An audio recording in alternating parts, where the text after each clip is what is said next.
the Michael Brooks Show. We're broadcasting live from our different quarantine zones in Brooklyn, USA. We carry the spirit of Lula Livre, the uprisings that have been happening across this country, across the globe, in the quest, the solidarity-driven humane future. Somehow we'll figure out how to make that a snappy slogan. With super producer Matt Leck. Yeah, get the mic out of your way, buddy. Hey, everybody. Chief economist David Griscom. How's it going? On this week's program, the great Bill Fletcher Jr. He returns. He's the former president of the Trans-Africa Forum, labor organizer, writer, and intellectual. We're talking about 5 steps for a transformative labor union movement and how it relates to mutual aid, the uprisings in the street against police brutality, viciousness, and racism. And of course, his take on the 2020 election, how it fits. Very eager to be speaking with Bill Fletcher Jr. We've got a gem. David, what's in the gem? We're going to be talking about how a few billionaires have used the past few months to make more billions and how the rest of us basically found ourselves in a deeper hole thanks to our government. Indeed. On the post game, a whole lot to get through. Very excited for patrons. Joshua Kahn Russell joins us. We're talking about a Pentagon war game exercise that anticipates ongoing uprisings from the Zoomers. What's that all about? Also, you're going to get my takes on Sam Harris, man. Whoa. He even had the data and the material at certain points if he wanted to go in a broader direction, but of course he did not. We will be talking about Sam Harris's profoundly disastrous response to Black Lives Matter. You're going to get my weigh in on this whole drama about right-wing populism, drama involving various people from different factions that I'm friends with. We'll give you the TMBS view, which seems to be our brand recently, will satisfy absolutely no one, but it will be right. It'll be correct. It'll be the correct analysis.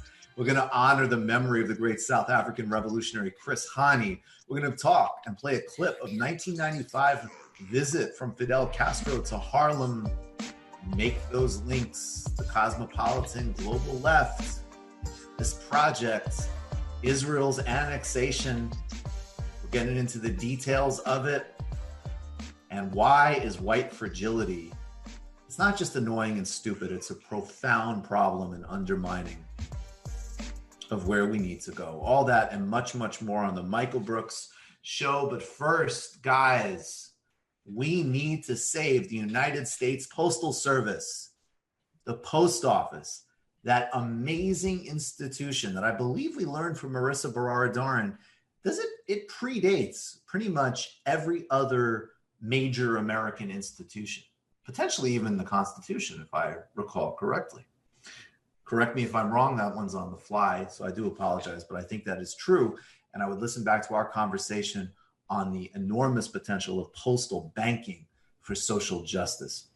So not only is the UPS do so much for people in urban centers across the country, in rural centers across the country, not only is it a great equalizer and a great enormous public good, it's something that we should expand into basic banking and financial services for all, which would be an enormous benefit to the poor and working people of this country. Well, of course, something that, and also provides many well-paying, good, solid public sector union jobs. Well, of course, something that's such an unmediated public good has been at the crosshairs from Republicans, conservatives, and neoliberals for decades. Let's get one thing straight. The post office is not supposed to be a profitable company.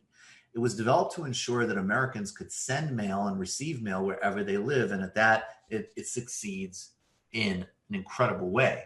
The post office was devastated by a bipartisan bill that required them to pay their employees' pension plans 75 years in advance, a standard that no other industry or organization matches.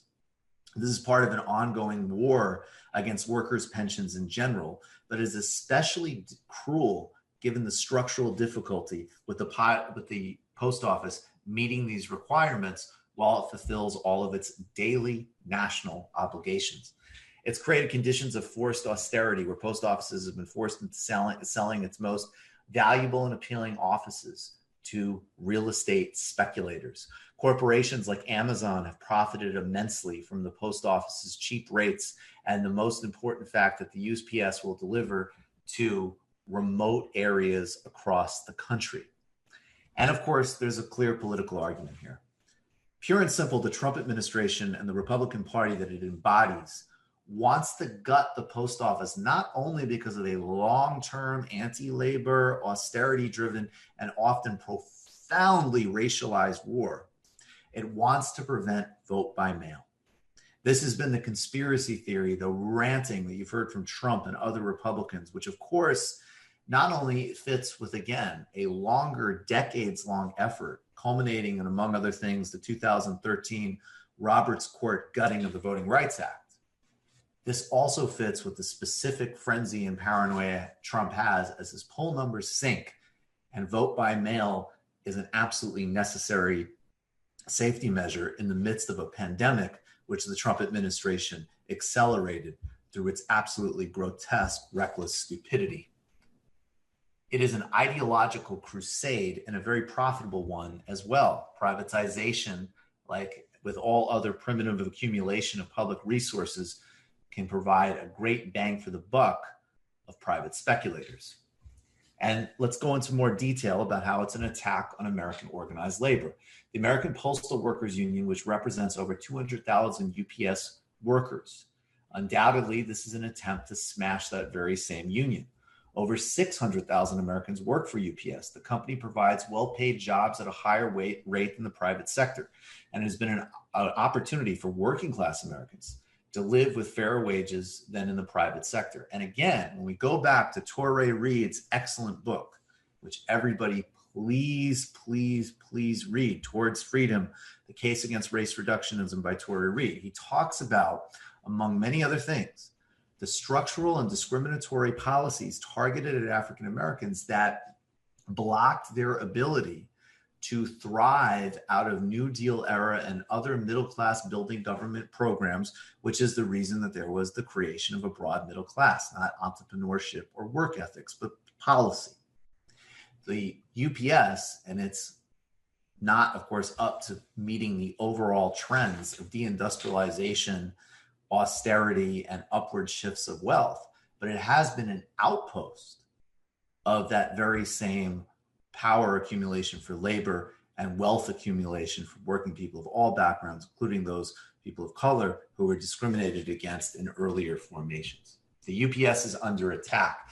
Trump and Mnuchin are proposing to use the COVID crisis to potentially cripple the post office, ending a crucial American infrastructure and needed service for millions across this country, and of course, urgently for vote by mail in November's election. We cannot allow the Trump administration to destroy the post office and lead us into a future where America is held even more hostage in yet another sector by price gouging corporations. And we cannot allow Donald Trump to destroy the hard-fought victories of the labor movement. I'll also just add, I don't go to the post office a great deal. I guess probably some of it's generational. I don't send a whole lot of physical mail, but sometimes I do. And I've also gone to get passports and other things taken care of. Now, is this sitting on the beach in Barbados? Is this, being at your favorite, mountain retreat or whatever your preferred vacation destination is? No, of course not.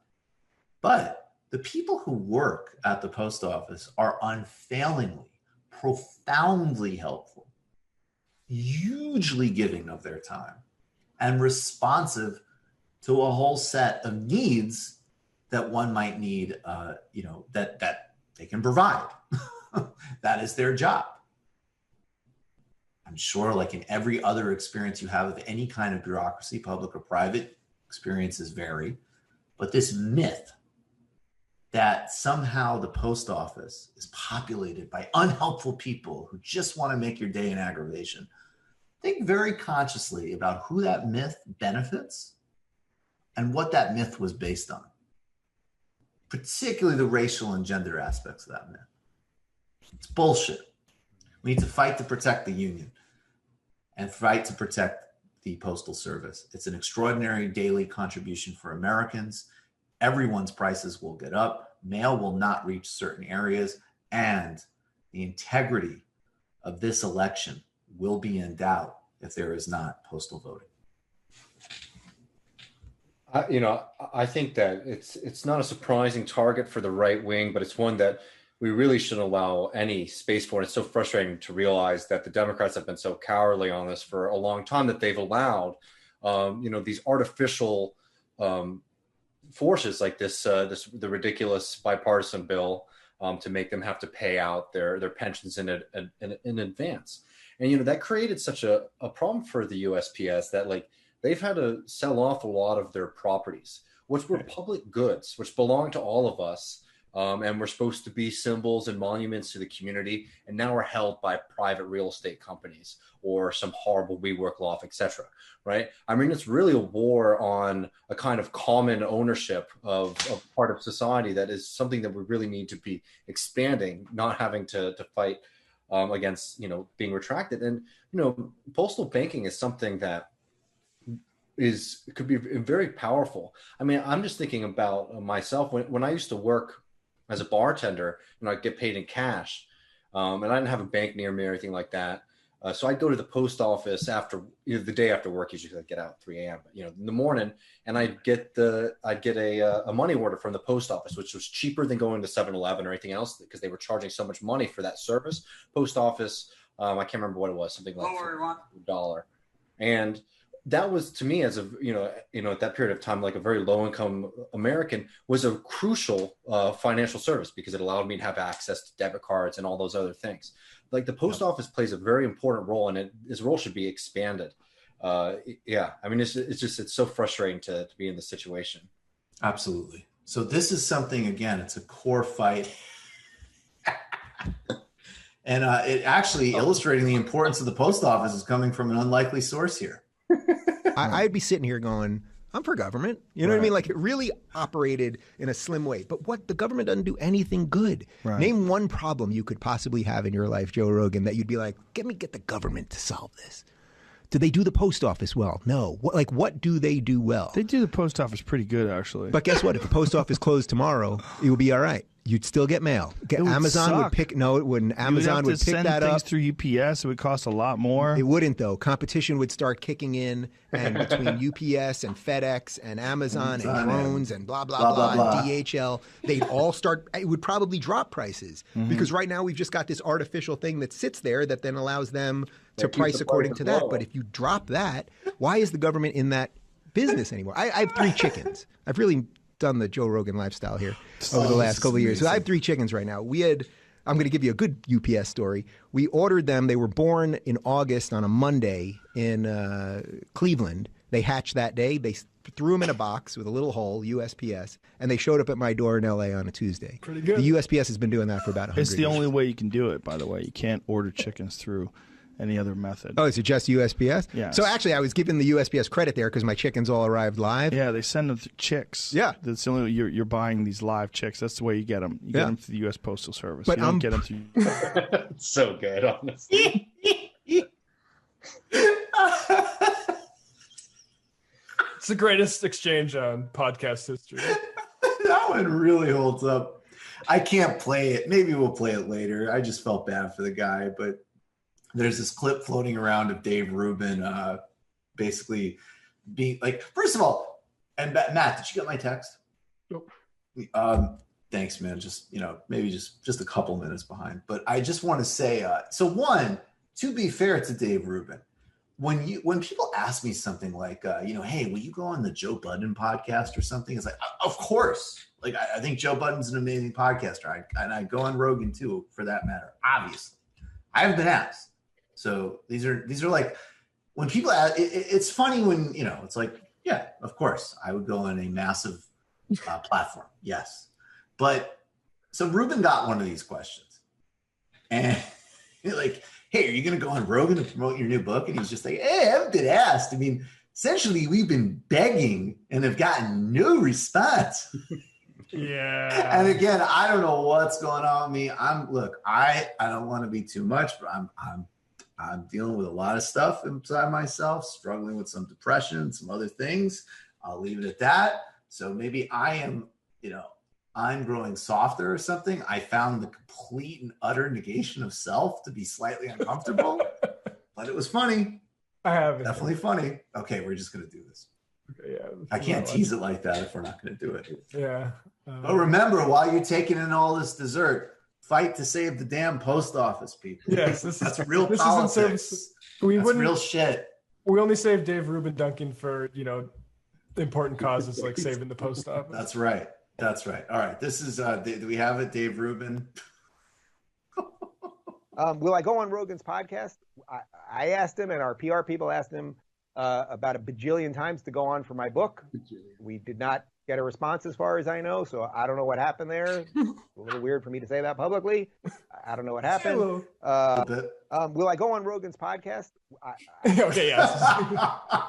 We don't need to loop it.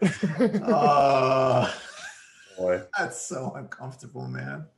That's so uncomfortable. I mean, remember when Rogan, who was he talking with, Weinstein, and they had the wounded antelope conversation where Rogan's like, yeah, he might just be a dumb guy.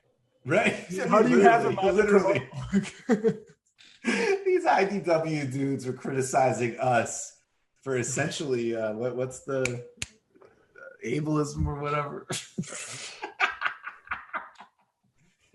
He's just a fucking idiot. Yeah.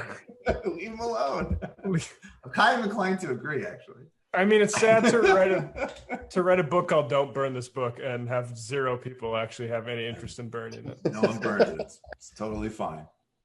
All right, we're gonna do pitches. Do we have the? I'll talk about the book. I'll talk about my book for a second when we get this together. So I will just say, Against the Web, Cosmopolitan Answer to the New Right. The feedback. This is selling pretty well, and the feedback's really coming in now at this point. I'm honored. If you have an interest, I mean, there's in-depth, really good critiques of people like Sam Harris.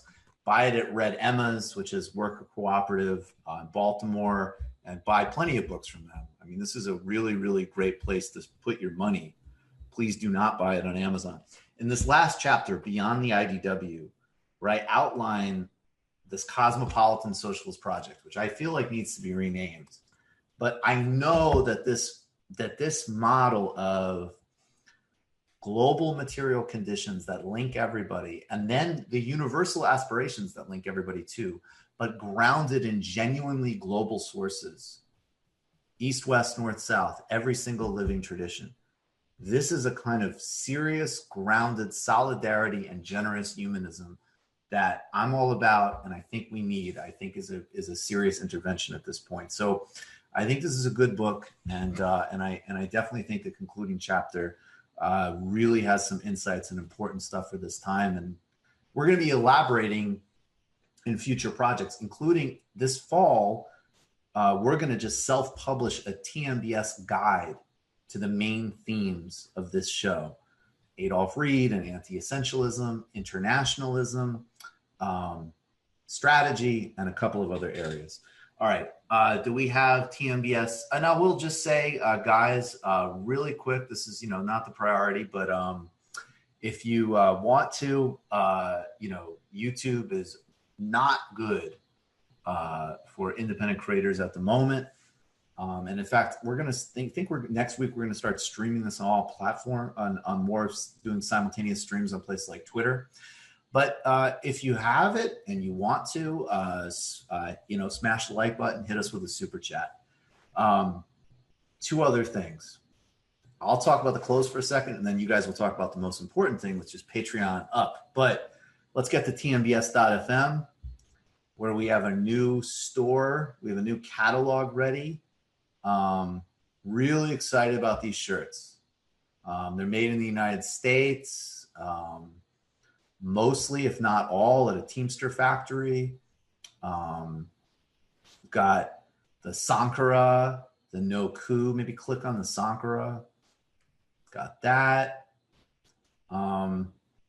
So these are in good conditions, and they just help move the show along. I will say too that the donations that we promised to give to frontline organizations involved in various efforts have been distributed, including to Wildfire Project that trains activists and works with organizations across the board, from housing justice to Black Lives Matter to labor to indigenous sovereignty, but also some others as well, which we'll talk about more in the future.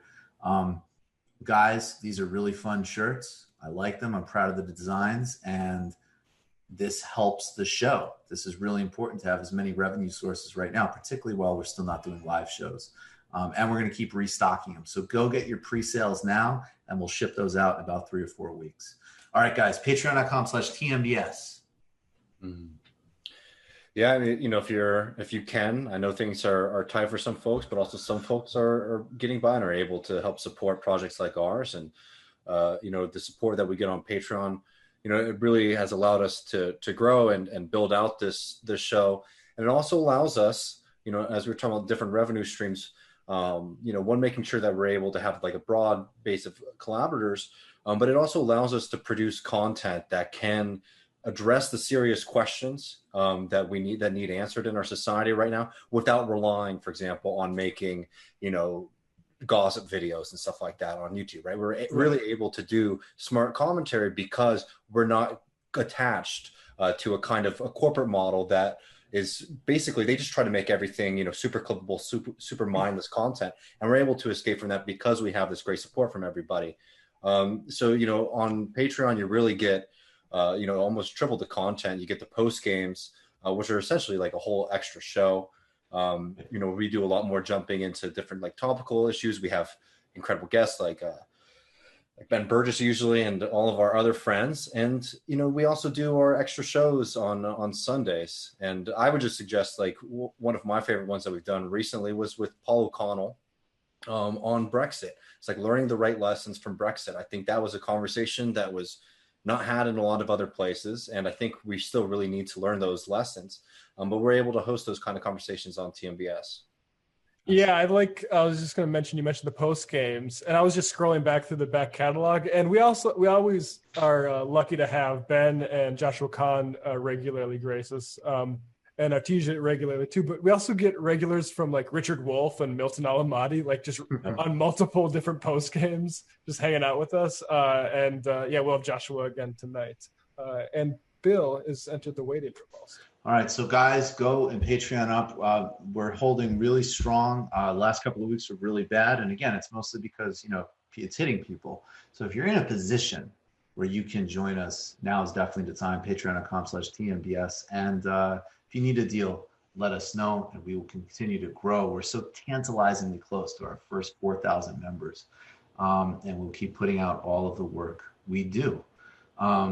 Thank you so much, both of you guys, of course, for making this happen, and each and every one of you joining us now. If he is here. Yep, should be joining us momentarily. Okay. This is so awkward without the break. Yeah. But I'm a professional. I can handle it. Or one hopes. Oh, hell yeah. Joining us now with I have to say, the most creative use of a Zoom backdrop I've ever seen. Is Bill Fletcher Jr. He is the former president of the Trans-Africa Forum. He's a writer and trade unionist. You can follow his work on all social media, and of course also at BillFletcherJr.com. And we're talking about, among other things, a recent piece he wrote in The Nation, 5 Ways to Rebuild Labor and Transform America, that came out on June 2nd, earlier this month.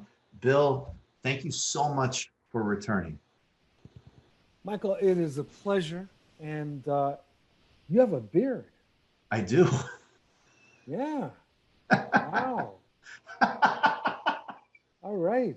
You haven't seen it before? No. I mean, it's good that, I feel flattered that you're trying to look like me, man. Oh, of course. I only learn from the best. Wow. But that's a goatee. So what? That's a goatee, though, right? Yeah, it is. See, that's a whole other. I'm going to have to wait another 10, 20 years to try to pull that off. Well, listen, I've been working on this for a while, and my wife, and by the way, today's my anniversary. Oh, congratulations. Thank you. And my wife will never let me get rid of this. Never. No. It's one of those divorceable offenses, man. So she's been very clear about that. The beard, I have to say, my beard it's definitely popular, and it's gotten to the point when it's this long, it's not even like uncomfortable anymore. Yeah, right. It's just part of the scene. Exactly. And getting, Bill Fletcher and Castro comparisons, I've got no problem with that. Oh, there you go. Yeah. You and Fidel. Absolutely. I can see it. Yeah. Yes, sir. Yeah. So, Bill, actually, I've been asking everybody this before we get into this, but I'm sure it'll connect. How have you been? I'll give you a few different answers to that, Mike. Please. The first is that health-wise, my family and I have been well. I was in Mauritania in February and came back with something. Now, it's unclear what that something was, whether it was some Mauritanian flu, whether it was COVID. Some of the symptoms made me think it might have been COVID. I don't know. But we have been very careful. And so on that level, we're fine. My wife and I like each other, which really helps. Yes, it does, man, because this. Oh, absolutely. That may be in love, but they don't like each other. Right. And being together is a real problem for this length of time. So it's really, on that level, it's fine. We are sharing childcare with our granddaughter, because my daughter and her husband lost childcare because of COVID. Right. And so 4 days a week we're doing that. And so that means squeezing everything else in. So that's stressful. Yes. But it's also like wonderful watching this kid grow. And she's like amazing. I know most grandparents probably say that, but she actually is amazing. So I love it. So, she actually is, right? Yeah. So we're doing well. And I haven't been this busy in years. I work 12 plus hours a day. Oh. And I think, and this is, when COVID started, my life changed. And in the beginning, in the first few weeks, everything slowed down for everybody. Right. And then everybody discovered Zoom.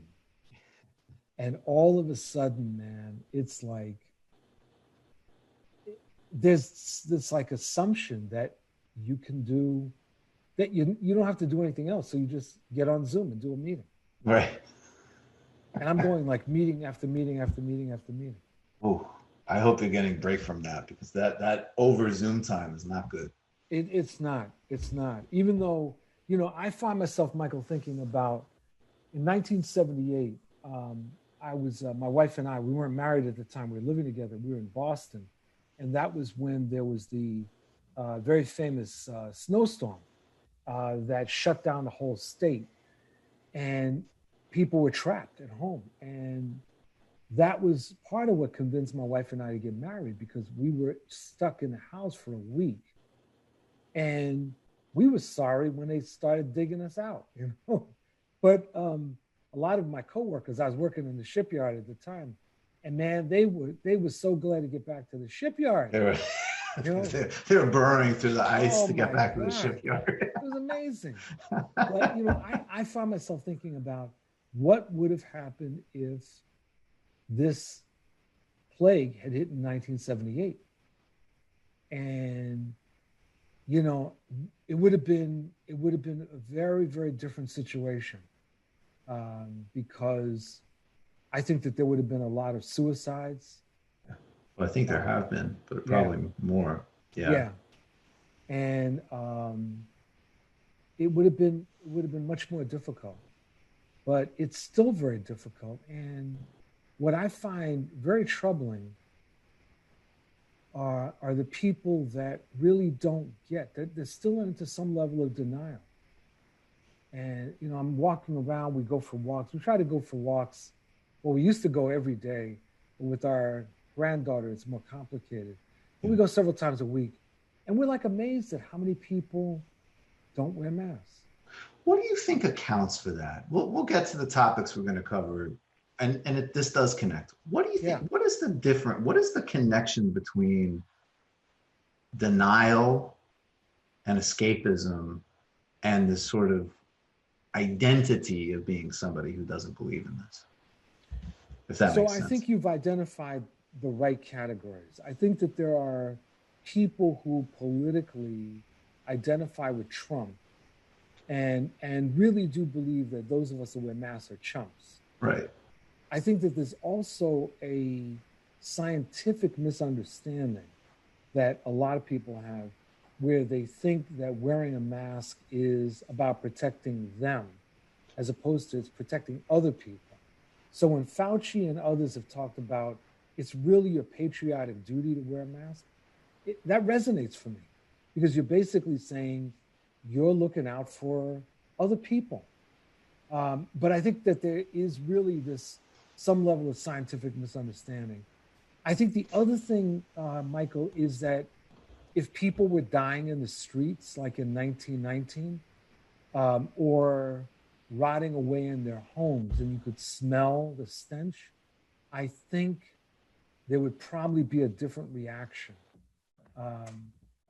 So you've got all that. Then you have this ideological problem, another ideological problem that I encountered with a very conservative member of my family, who back in March was essentially promoting a social Darwinist view of this whole thing. And that, you know, this is bad and people are going to die. So the old people basically need to be prepared to die so that the younger people can work. And this is the Lieutenant Governor of Texas said this a couple of weeks in. There was a memo in the United Kingdom that got leaked where Dominic Cummings, who's Boris Johnson's special advisor, I believe, said something to this effect. That's right. Mm-hmm. Exactly. And this relative of mine said it before I heard other Republicans say it. And then I realized, ooh, these are talking points. This is not just about my relative is, you know, a smart right winger, but it's like this is part of an overall plan. And so I think you've got that ideological element, that has been in existence. And had this not spread to Florida and Texas the way it has, I think we'd be having a different discussion right now. But when you have the governors of Arizona, Florida, and Texas in a panic,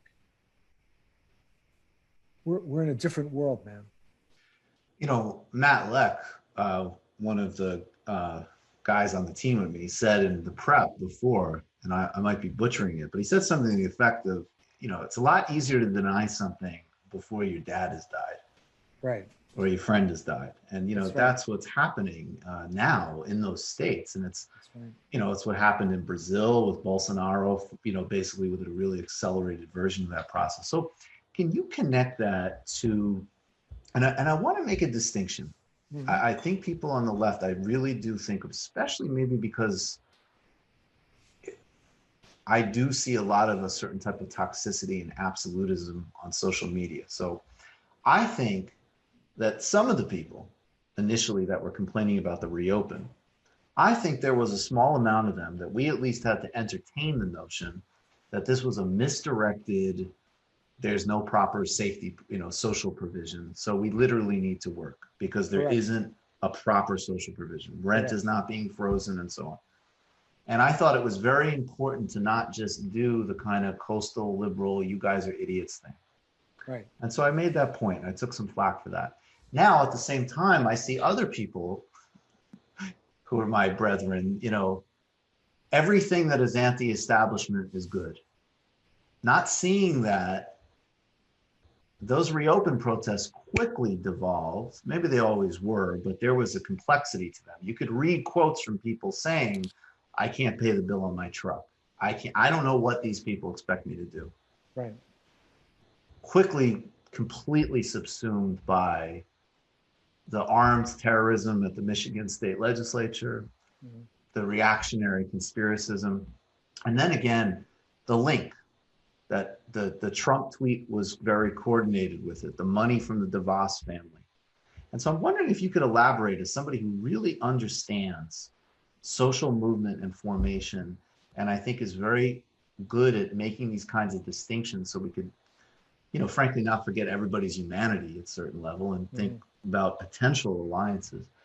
How did you sort of break that down and see that transition happen? And how important and how dangerous was it, that specific armed element of reopen? So, as frequently happens, you and I are on the same page. When these demonstrations started happening, Michael, I remember seeing on one of the nightly news programs, this woman, make this statement that I thought was so telling. She basically said, if the government isn't going to take care of us, then we have to work.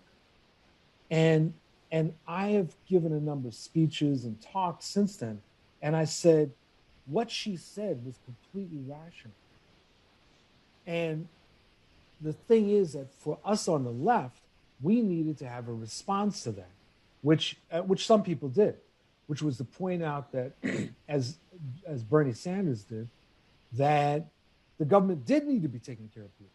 There needed to be a guaranteed income during this crisis, health care, et cetera, and that people should never have been put in a position where they had to put their lives on the line, like the meat packers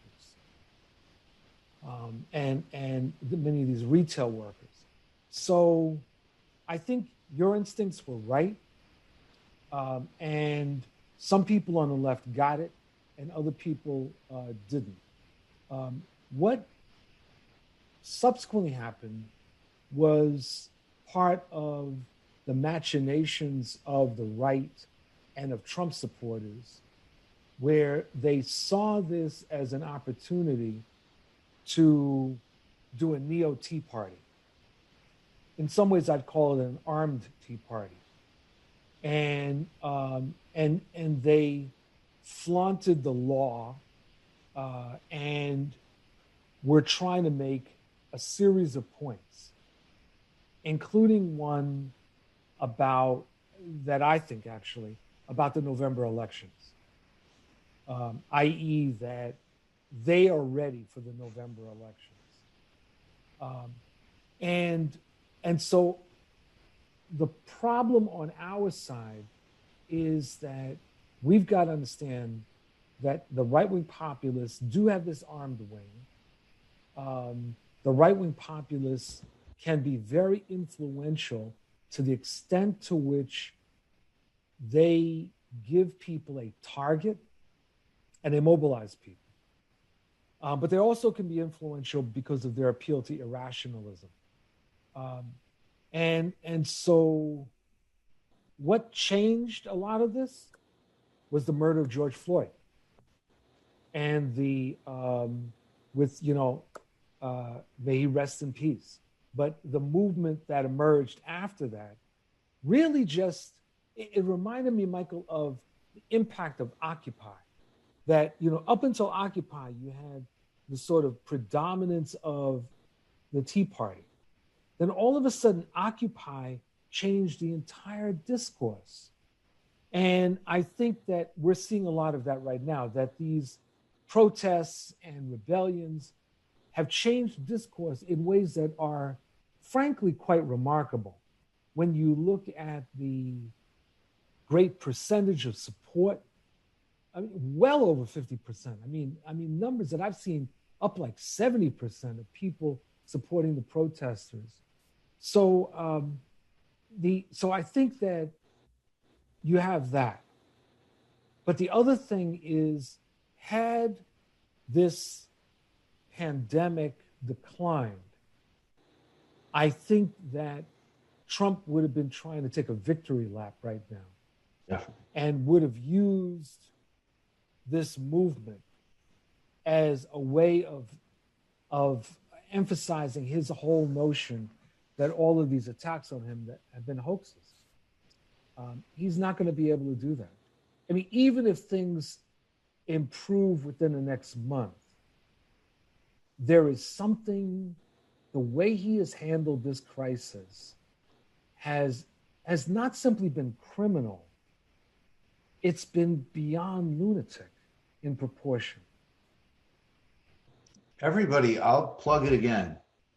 Edward Luce wrote an in-depth account in the Financial Times 3-4 weeks ago, and with very, very well reported, with multiple Trump, insiders. And I think I have a lot of credibility as someone who's, obviously loathes Trump, but is not particularly fixated on his day-to-day machinations. Mm-hmm. That piece is extraordinary, and just everyone needs to read. And it's even worse than what you said. I was going to say it validates what you said. It's even worse when it's all laid out in the reporting. Mm-hmm. And it's completely not surprising. But unlike the gossip from a Bolton book, this isn't various DC whatever. This is him, willfully jeopardizing life because of anxiety about, a minute-by-minute stock market profile, basically. I mean, not even like a clinical sociopathic calculation, mm-hmm. just a completely, I was fixated on this piece. I couldn't stop rereading it. Well, I'll have to look it up. I haven't read it, but this really resonates. It's all about him.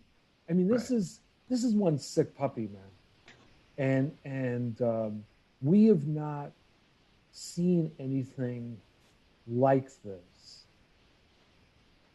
certainly in our lifetimes, and maybe not even back. Maybe Andrew Jackson was like this. I'm not sure, but this is. It's not just him. It's also the fact that he is enabled by people like Mitch McConnell and others in the Republican Party. When you think about the Nixon era, the Republicans ultimately broke ranks. They were getting worried. But Nixon was a different character. First of all, Nixon was smarter than Trump. And I don't mean more manipulative. He was just more intelligent than Trump. And he was very manipulative, but more calculating. And with Trump, we're dealing with the proverbial loose cannon. But his enablers are complicit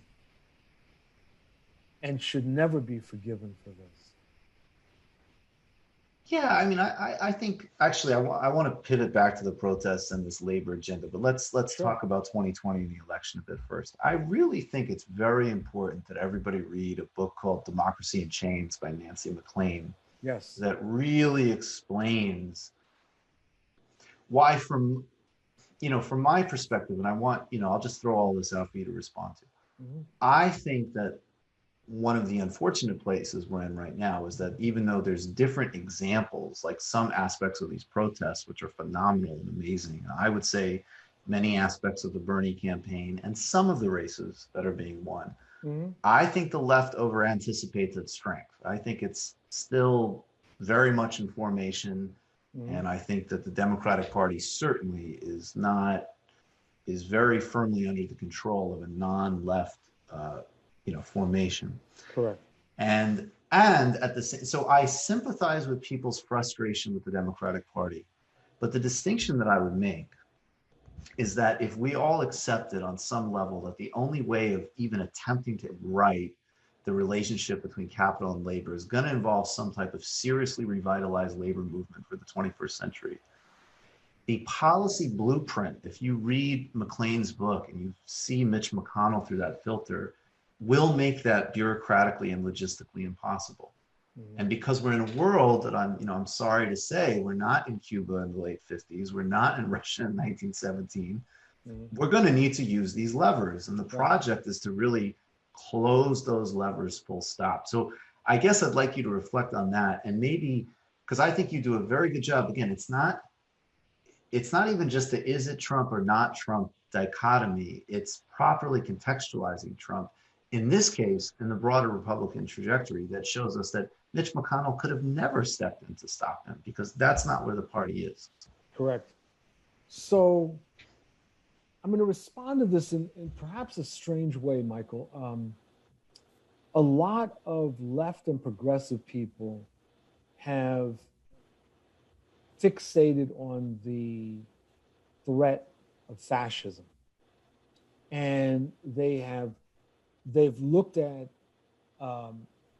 Trump as a proto-fascist, etc. He may be a proto-fascist, but what's more important is to understand U.S. history and to understand that in U.S. history, for long periods of time, there have been seriously authoritarian regimes that have existed, and particularly I'm thinking about the South and the Southwest, where you had essentially single-party states, regular extrajudicial violence called lynching, the complete disenfranchisement of African Americans, and a disenfranchisement of much of poor whites.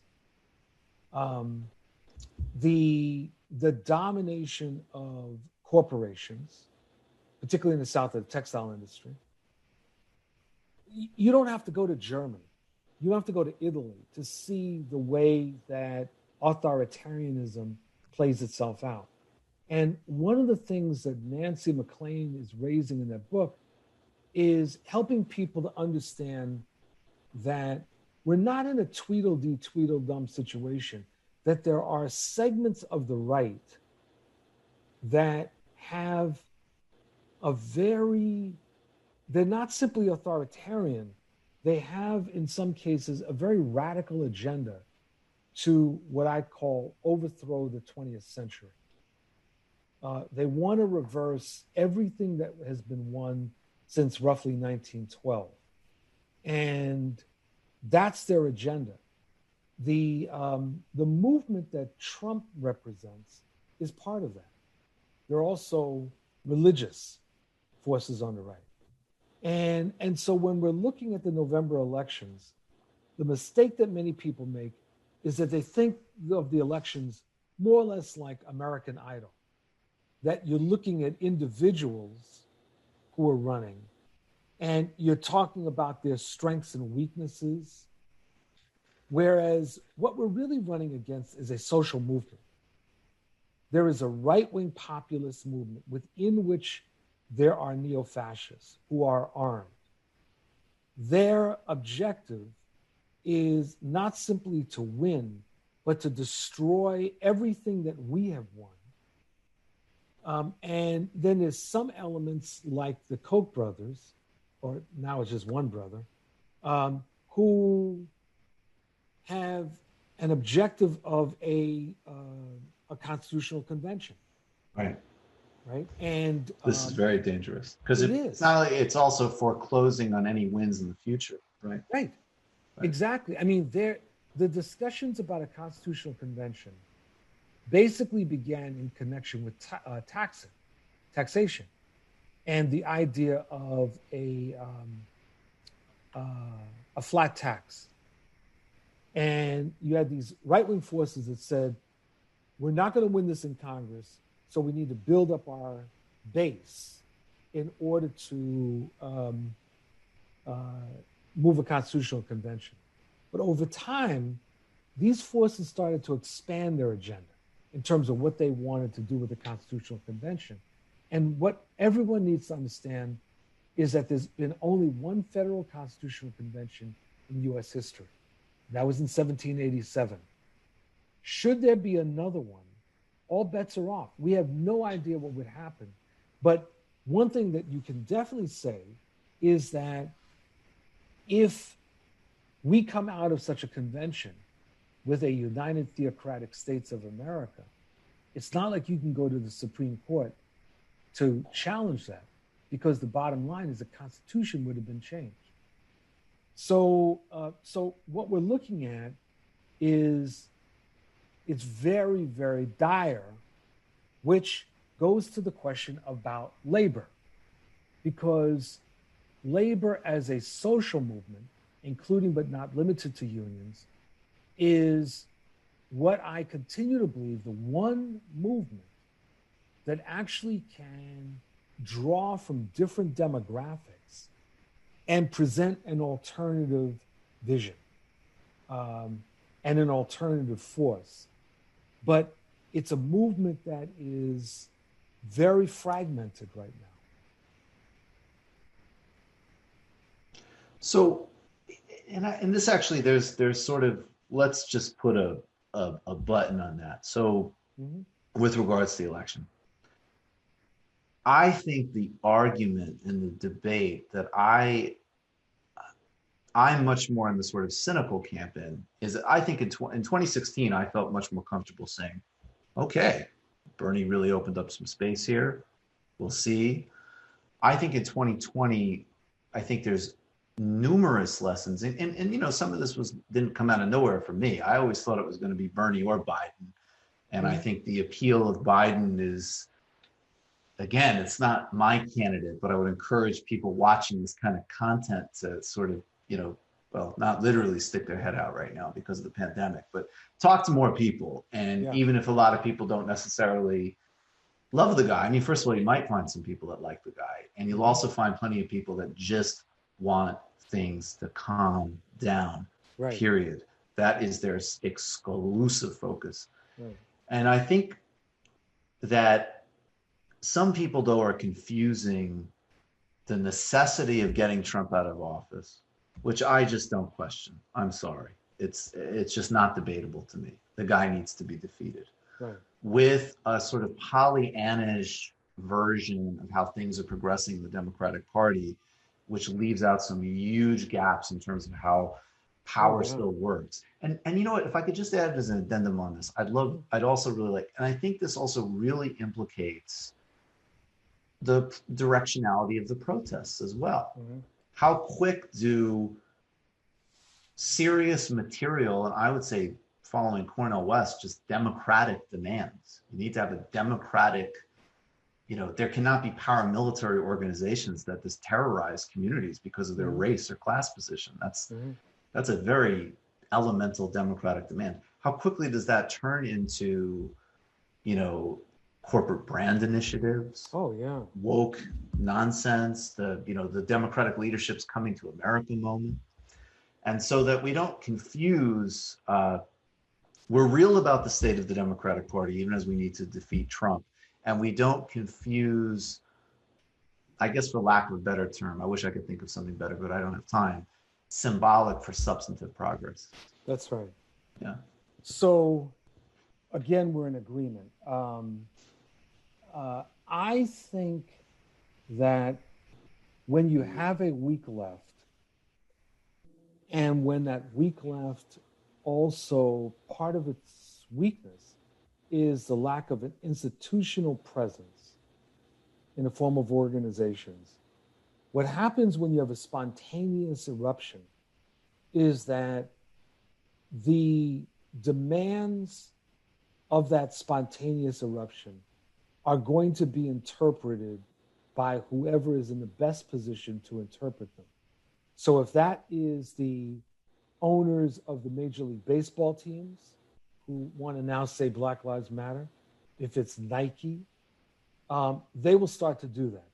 So to me, what that means, and it's something I've been beating the drum about for several weeks, is that we desperately need a people's anti-repression coalition.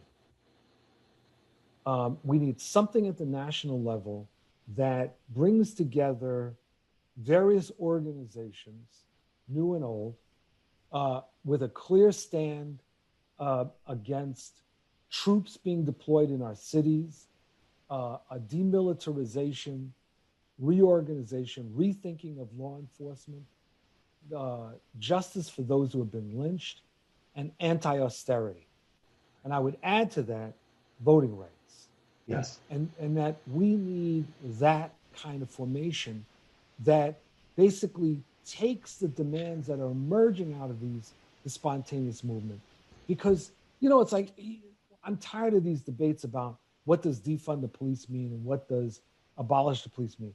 Well, it means whatever the person who happens to be articulating it means, because there is no overall leadership that is saying this is the way you define it. I have a certain way of interpreting it, defunding police, and you're not going to abolish police. I mean, that's not going to happen. But I have a certain way of. He said it, not me, folks. No, I mean, look. Let's be real. No. Please be real. Please be real. There's no society on this planet that has no police, and you can abolish capitalist policing when we get rid of capitalism. You can, under capitalism, however, introduce some major structural changes right now on law enforcement. And that's what we need to be doing. The allocation of money, what is handled by armed police, all of these things. Right. But at the end of the day, police ain't going to disappear. Right, of course. And there will. That's why I won't say the slogan. I'm sorry. I'm responding to people who complain.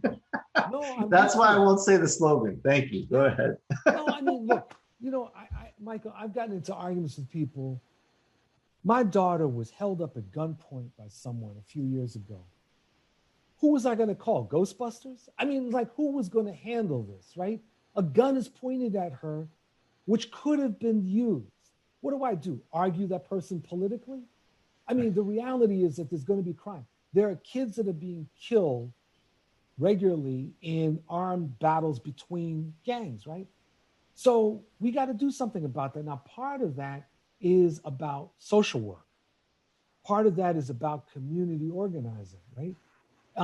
So we've got, the progressive forces are going to have to interpret this and push forward the kind of structural changes that desperately need to happen. That's what we need to be doing right now. Claim No Easy Victories, anthology co-edited by Bill Fletcher Jr. Yes, and I think that this is actually another thing that disturbs me, because there is a parasitic relationship between a certain type of sloganeering, which can be incentivized in social media spaces, that can sound very radical, because you're always sure. I mean, I can sit on social media and say whatever I want, right. And then because it's all ethereal, it actually, to me, has a parasitic relationship with, that's the corporate woke branding.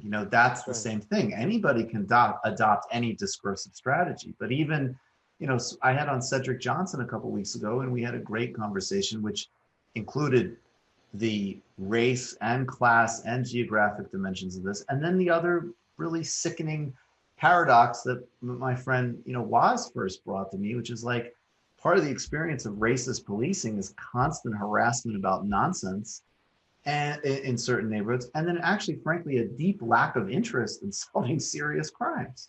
Right. That's a profound paradox that isn't being contended with. That's right. That's right. Well, there's, see, one of the things that I've felt is that, and I raised it in this article I wrote in Indies Times about police unions and the whole debate about that. Yeah. Is that there needs to be a debate about what is the role of law enforcement in a democratic society. And I pose that in terms of what needs to happen in organized labor, a debate there. But I think that there's a broader social issue about what is the role of law enforcement. And the entire military framework that we have seen since the 1960s, the disparate treatment when it comes to law enforcement that you could see going back certainly to the beginning of this country. But I'm thinking, for example, about the actual origins of Chinatowns.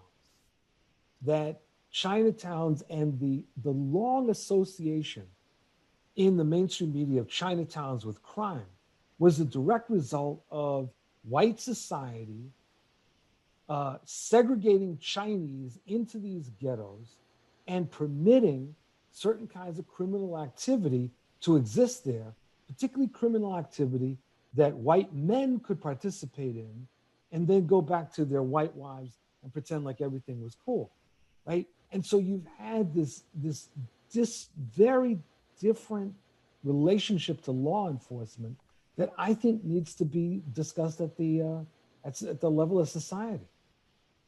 What are those steps? You have this great piece in The Nation that I'd recommend everybody read, five ways to rebuild labor and transform America. Can you get into the details of that, what that kind of strategic roadmap is?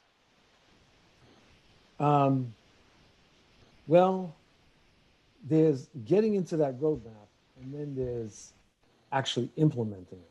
Well, right? Certainly. Okay, so, and I only raise that because, well, let's go into, so basically what I'm raising in here, in this article, is that the labor movement is paralyzed. And that first, that in this period of crisis with this pandemic, unions have to respond to and defeat social Darwinism. Because that is this, as we talked about in the beginning, this sort of overarching Republican framework for how to approach this plague. Second is that labor needs to recognize that the crisis is not just one for trade union members, but it's a crisis facing the working class and, population as a whole. Third, which relates to what I was just raising, unions must lead a coalition that opposes austerity. Because what's interesting, Michael, is that in the initial stages of the pandemic, when the economy started crashing, all of a sudden the Republicans found money until a certain point was hit when a few things happened. The result was McConnell said no more money. But what laid the foundation for that, as far as I can tell, was a demographic analysis of who was suffering from the pandemic. Right. And when they basically established that it was mainly old people, people of color, particularly African Americans, Latinos, and Native Americans, they became less interested. They're probably changing their tune now with what's happening in Florida and Arizona and Texas. Fourth, the unions must recognize that this is a time for massive worker organizing on a strategic basis. So it's not just hot shops, but it really is thinking about industries as a whole, like taking on Amazon or going after more meatpacking facilities.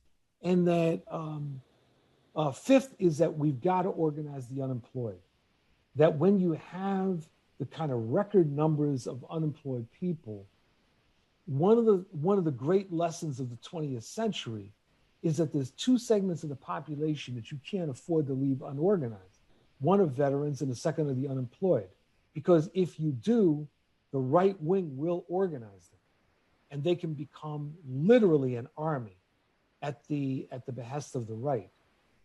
Now, so those are some of the things that I was advocating. The challenge, though, is that we really desperately need a new leadership echelon within organized labor because the paralysis is so deep. After the Trump election in 2016, the National AFL-CIO, it just went blank. There was like nothing. And they, leading into that, there had been all these discussions that had been underway about race, and discussions ended. You have a fragmentation, you have unions that are looking out for themselves. And so I think we are in a situation where we desperately need formations like Jobs with Justice, which is a coalition of unions and community groups. We need We need some insurgencies, Michael. There's no other way to put it.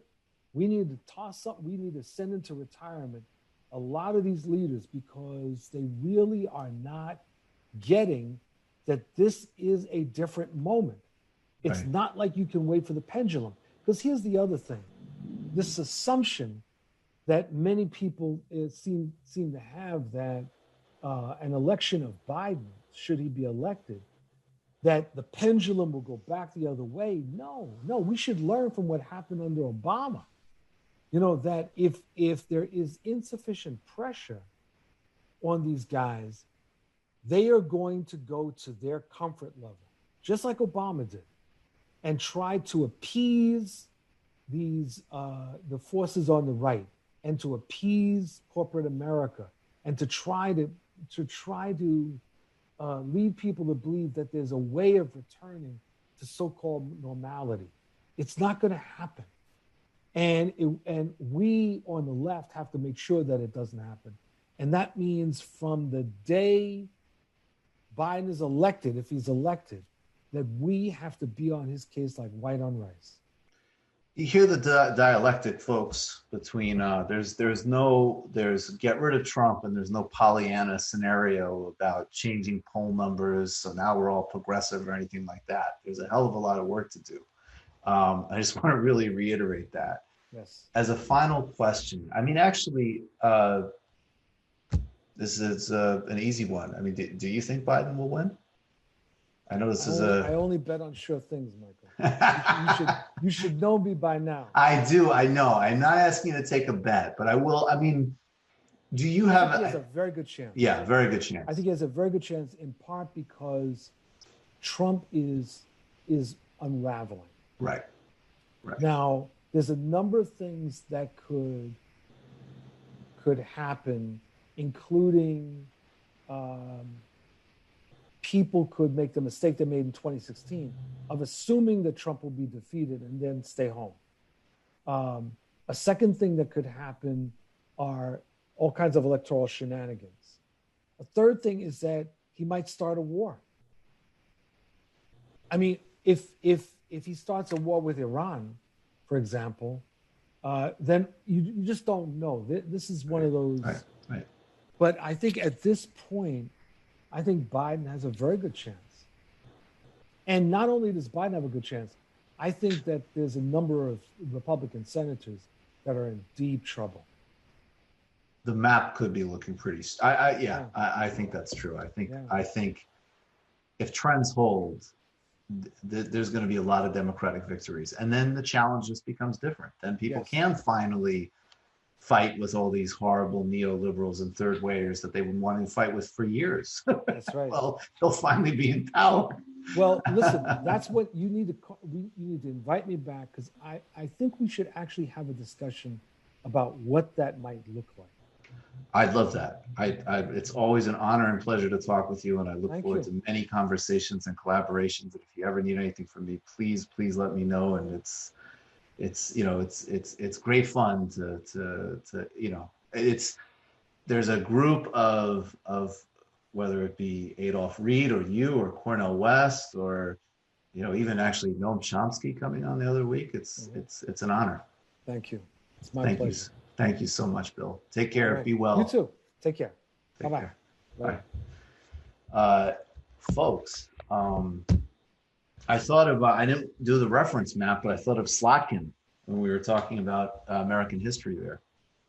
Yeah, I mean, I think you can trace a lot of this back to Bacon's Rebellion, when he said the kind of just baseline reactionary, whatever you want to call it, it's been here for a while. Right. Anyway. And that's such a tell when we criticize all the resistance bullshit, that if people try to take what's latent in Trumpism and export it to Europe or Russia or whatever, it doesn't work. I mean, it doesn't work. It's just not the same thing historically or analytically.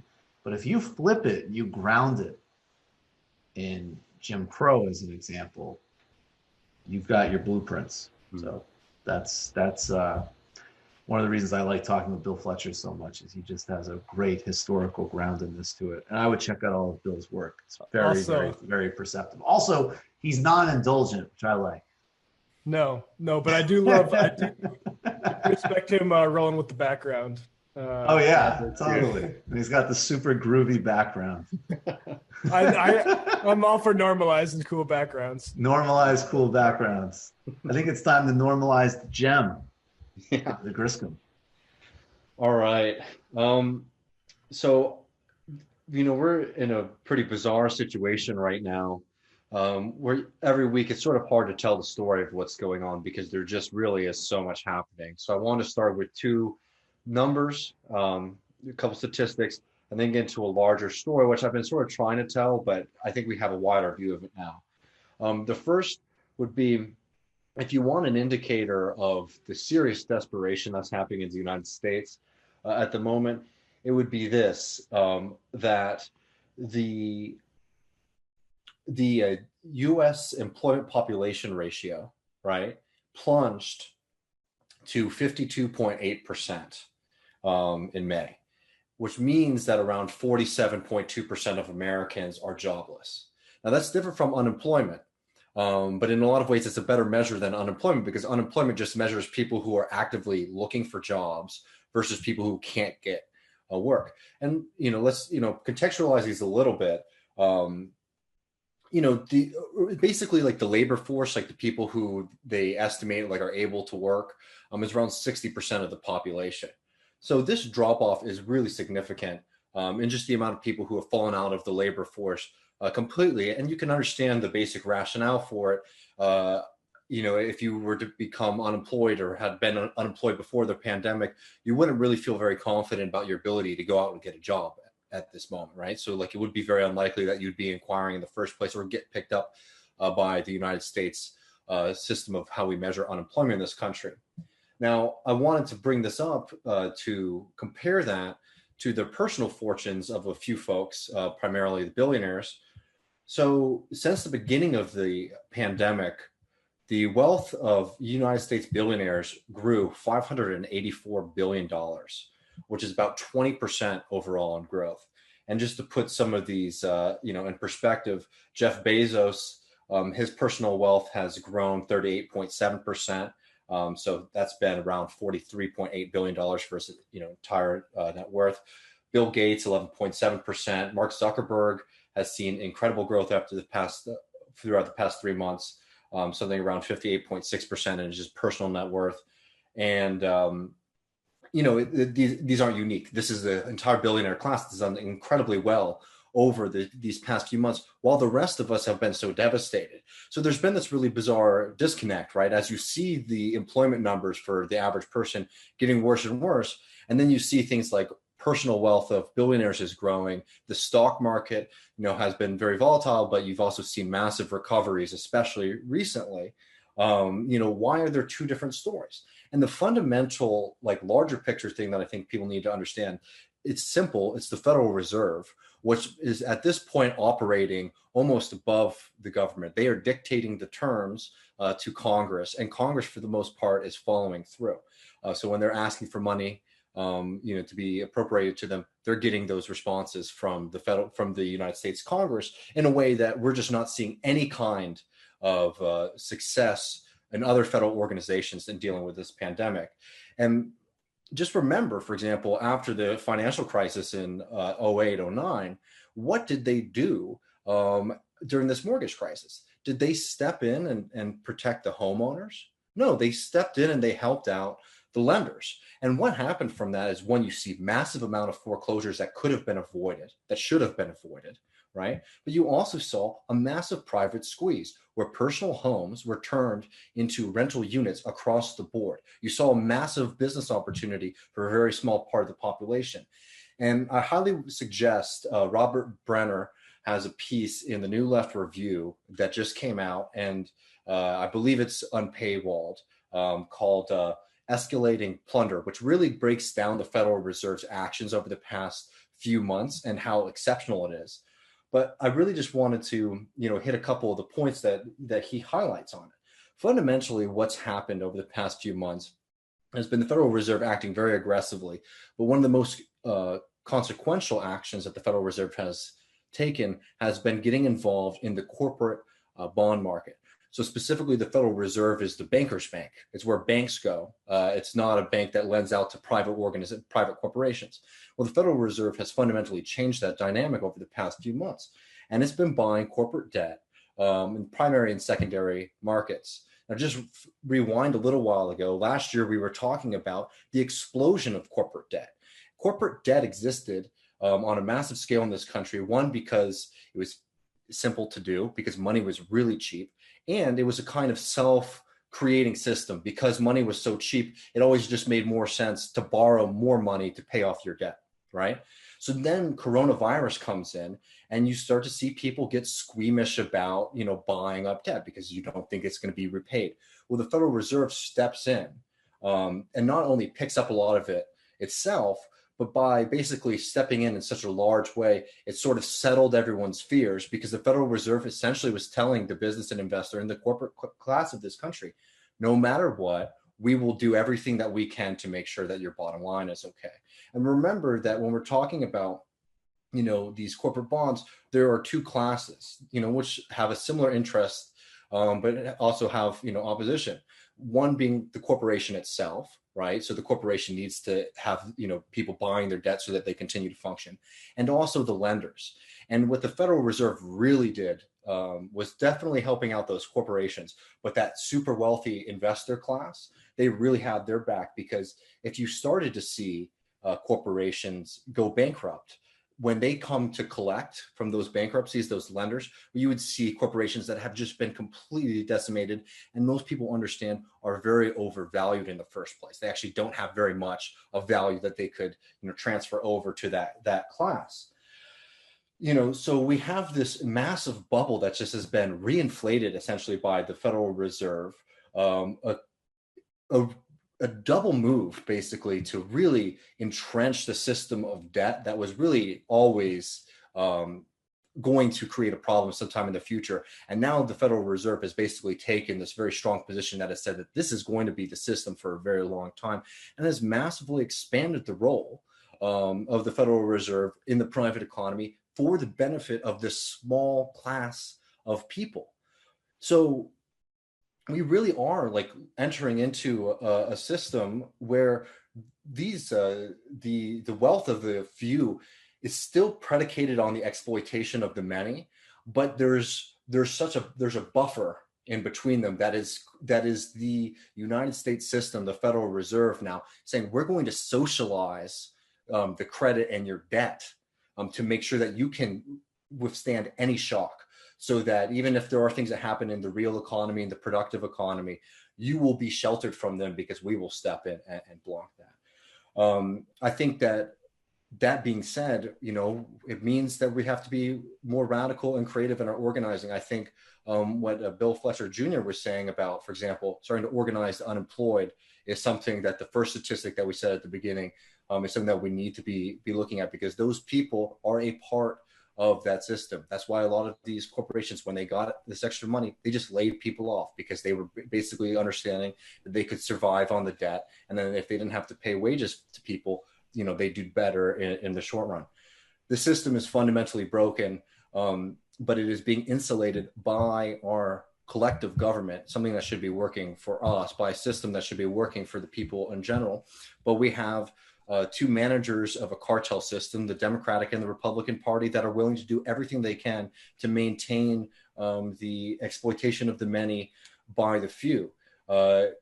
It's something that's very unfortunate to realize that these power structures are very much against us, but we can't have any illusions about, one, the role of those political parties in this system, and two, just the exceptional growth and power that the Federal Reserve has been able to achieve for itself over the past few years. And it's something we need to be very radical and real about what its function is in a democratic society. Yeah, you saw all the anxiety about the expanded unemployment benefits maybe hurting somewhat the ability to coerce labor in this country. But the good news about the organizing the unemployed is that we have just giant lines of them in this country.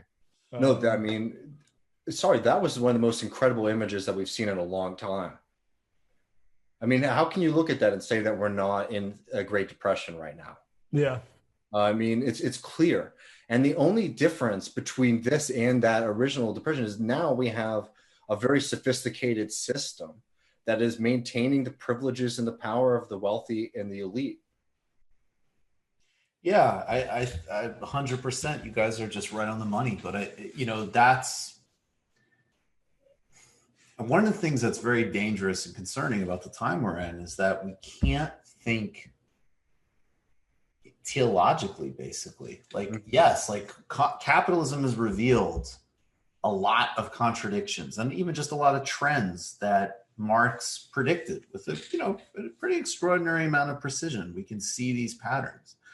But the system is also adapting. The system is also evolving. And as we get into, really just an unprecedented concentration of power right now. There's no, this is, again, why actually Marx isn't teleological. He sees trends in base and superstructure, modes of production, spillover, and have a reciprocal relationship with social arrangements. And there's a certain, there's different dynamics in a feudal society versus a capitalist society and so on. And it's leading potentially to a more democratized society in all spheres. And you could even see that. Some of the waves of technology, right? Things like Free Software Foundation is a small example, but there was models of doing tech that wasn't locked down, wasn't proprietary, wasn't creating artificial scarcity in what really is, informational and technological commons. These systems are updating themselves very aggressively. So, people need to be attuned to that. And I think this also relates to this conversation about the uprisings and which way they go. And I love what Bill said, which is like, demands get to mean what those who have power get to say they mean. And, the really simple argument, which I don't even understand was an argument. The really simple thing was, is it good that people are out on the streets uprising against police murder, racism, brutality, class structure? And I agree again with Cedric Johnson. I think especially things like going into grocery stores and getting toilet paper and stuff like that, I think definitely represented, like he said, the Trump bread riots. Like, we're in a Great Depression, we're in a pandemic. There's no proper social infrastructure for people in an already obscenely brutal and deeply unequal society. And we see now, the state of play is really clear. There's some local initiatives. There's some work of like Kshama Sawant on banning particular methods of brutality. De Blasio's come forward with like a small cut and redistribution. Minneapolis has done that thing that grabbed a lot of headlines, but frankly, just to be blunt, I'm deeply skeptical of that process. I'm extremely wary of what that yields.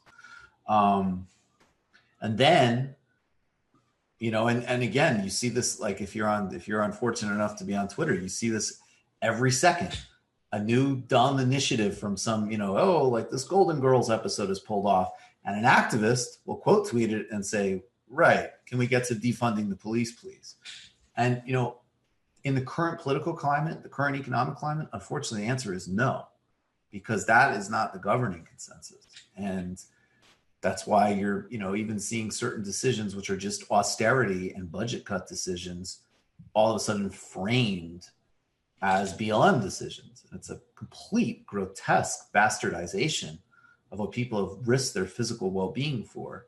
But it's also, again, why, going back to William Shockey, you need to go to the class and base dimensions of these things, because if we don't, we're not going to get a grip on basically just the big picture distributional trends. And, and that is underlined by David's report that right now is not an emergency for corporate America and for oligarchy. It's an enormous opportunity, and it's being taken. And that's where the main action is. But even in that, like, I think, one of the fundamental, not to use like a $2 word or anything like that, but one of the big political questions that you're hitting on is like what people call mediation, right? Which is like where there's like a political demand or political movement, and then like what is the governing body, what is the force, whatever, that gets to basically say, okay, here's what's being said, here's what it actually means, right? That's a really crucial, political power that has been dominated for a long time by our enemies. Even talking about the Federal Reserve, there are when people are getting really upset, for example, about the Federal Reserve stepping into the bond market. You'd have all these kind of wonky guys who say like, well, actually, it doesn't mean exactly what you think it means, and this money isn't being printed and given to them directly. All this kind of stuff to make the truth very unclear. When it was actually very clear is that the Federal Reserve was creating new organizations to take care of corporations when millions of Americans were freaking out at grocery stores seeing empty shelves, right? Like that is a very important part of the, again, I'm not trying to get into these difficult or intangible arguments, but we dare to be difficult. That's a really important part of political powers, of people who get to say to everybody that well, actually it's a lot more complicated than you think it is, and it's not as clear. So in the same way that when you're out in the streets, things can become a lot clearer for people too, because they're not having to deal with those kind of mediating forces as much, right? Because you actually are there with a group of people making a demand.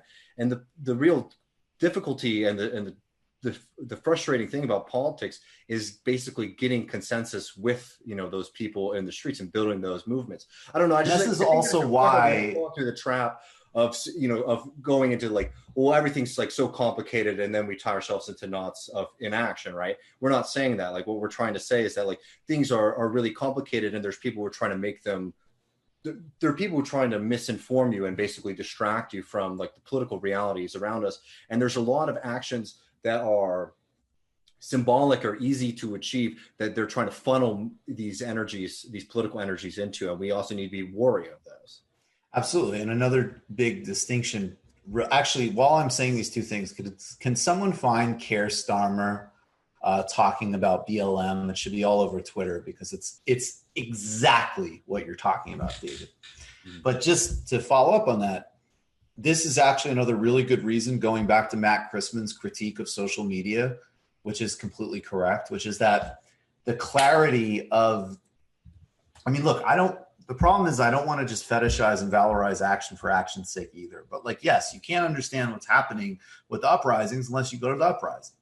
All the other mediating filters are not going to give you an understanding of, at least the specific streets you're on, because even that is not going to give you a whole picture, obviously, of every corner of the country. So that's 100% right. And that also goes to what we do, which is if we succeed, this is education and entertainment that helps, spur more effective action or, make your day a little bit more pleasant. And that's great. I have no problem with that. That's important. But that is not, that is not political action. It's political, but it's not political action, right?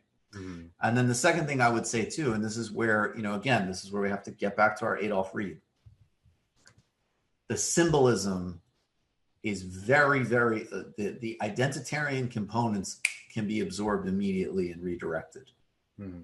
Going out and saying, whether it be we have a pandemic, we need single payer healthcare, we need to have, a wealth tax, we need to claw back every single thing that Jeff Bezos has gotten, and it needs to be redistributed across the board. Those things cannot be symbolically appeased.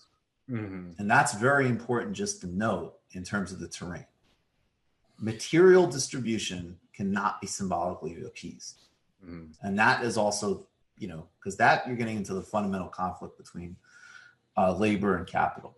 Check out this Keir Starmer clip. It's very it illustrates the point. With the police. There's a broader issue here. The Black Lives Matter movement, or moment, if you like, internationally, is about reflecting something completely different. And it's reflecting on what happened dreadfully in America just a few weeks ago, and showing or acknowledging that as a moment across the world. And it's a shame it's getting tangled up with these organisational issues, with the organisation Black Lives Matter. But I wouldn't have any truck with what the organisation is saying about defunding the police or anything else. That's just nonsense. I've heard a lot of reports from the UK that this guy's like a great communicator. I got to say, as someone who's very partial to sort of dubious, ethically dubious British politicians who represent the Labour Party, meaning Tony Blair, no, this guy is not a polished communicator. But that's just exactly what you're talking about right there. Mm-hmm. Like, it's just like he's a mediating power because he's the head of the Labour Party. He just completely disgustingly and arrogantly dismisses core demand and then goes and just blows the whole thing up. Yeah, exactly. Like, it's just, obviously the core policy demand, that's stupid. I'll dismiss that. What it's really about is what happened over there. What happened over there. So I won't even get into the potential small scale reforms we could do here that might parallel it. Guess I was in London in 2011 when the Tottenham riots happened because of a police killing a guy. It seemed a lot like it's like a precursor, and like Europe, they riot more readily over there. So it was crazy. Like 3,000 people got arrested. You got, and I've been mentioning this, but there's a 2001 version of Othello that has Othello take over the Metropolitan Police, black guy. And it's amazing because like one of the cops is like secretly racist and posting on Nazi message boards. It's like you got it's not just over here, pal. No, I guess there's a lot of material. But you see, I mean, exactly. And you just see how he does that. What do you think of the core demand? Well, I mean, that's obviously not the core demand. Yeah. What it really is vague, symbolic nonsense. And of course, here, press team, of course, they put out a picture of him kneeling. Mm-hmm. That happened weeks ago. It's about a broad acknowledgement, actually, and very specifically acknowledgement that has nothing to do with anything I might have any control over. Mm-hmm. And then just to reiterate, I wouldn't want the demands and policy goals of Black Lives Matter to confuse Black Lives Matter. Oh, I say as a former fucking prosecutor. That is the most, one of the most, I mean, just presentationally, it doesn't get more disgusting and egregious than that. But even beyond that, I mean, that's what's happening. Mm-hmm. I mean, we'll talk more about it in the postgame, but I mean, like the idea, like that McDonald's, which systemically abuses and exploits at a hugely high rate its labor force across the board, but obviously representing a lot of people of color and very consciously as a brand, not just now. McDonald's is actually a peer, a pioneer in segment marketing, I think they used to call it. Very conscious of this brand stuff, talking about using its social media to talk about amplifying Black voices. Mm-hmm. I mean, it's not just that you're defining the demands. You're really violently contradicting it. Well, this is not to get us down a rabbit hole. Another great one, right? Is Jamie Dimon, the CEO of JP Morgan, the largest American bank, I believe, sitting here and taking a knee. Someone who just, like, organizationally, I know that bank has serious like problems, with diversity and racial bias, and they've had some very high profile lawsuits on that, but also materially in general, is a system of finance that's based on the exploitation of poor working Americans, and people of color in this country. I mean, it's just, it's beyond parody, as the tweet says, but it's amazing how those organizations have stepped up to try to completely make the movement and the meaning of it meaningless. But we have all this good stuff. We're going to do all this. We're going to talk about the dangers of white fragility and all of this trash. And again, there's a parallel between turning it into a branding and HR co-optation, and then the toxicity and terrorism of social media to try to reduce it to some individual morality tale and not a material political demand that is rooted in the historical traditions of this country, as Bill Fletcher Jr. pointed out to us. All right, folks, we're going to go to the post game. We've got a ton of stuff for you. We're very excited. The only way you get it and get over like 1,400 other episodes, including Sunday Illicit Histories and post games, we put in a lot of work. We do quite a bit of work, is going to patreon.com/TMBS. We need you because we need to hold. We've had some real losses the last couple of weeks. So if you're in the position, help us make up the lost ground, get to that 4,000. Go to tmbs.fm. snag some merch, and check out my book at Red Emma's. And we will see you in the postgame. Thanks, Matt. Thanks, David. Thanks, each and every one of you.